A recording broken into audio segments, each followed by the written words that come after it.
था लबनान की ये माँ अपने बेटे की कब्र में उतर कर फूट फूट कर रोने लगती है जब उसे अपने बेटे की कही हुई ये बात याद आती है।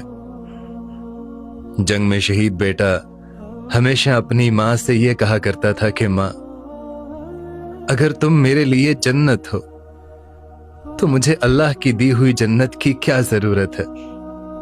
और पता है ये माँ क्या कहती थी कि बेटा, अल्लाह सबसे बड़ा है, अल्लाह करीम है, और जब तुम्हें वो जन्नत मिलेगी मैं तुम्हारे साथ उस जन्नत में रहूंगी। लेकिन अब अपने बेटे को इस हाल में देखकर माँ सबसे यही रिक्वेस्ट कर रही थी कि मुझे भी अपने इस शहीद बेटे के साथ दफना दो।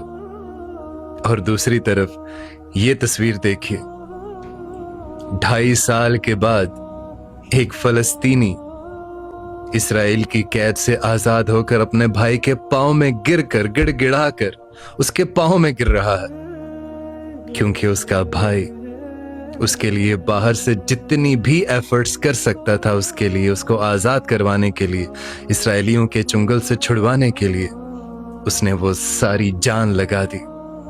और अब जब वो के आजाद होकर आया तो वो अपने भाई के कदमों में गिरकर उसका शुक्रिया अदा कर रहा है। और भाई ने फिर उसको किस कदर सीने से लगाया, किस तरह से सीने से लगाया, वो आपके सामने है।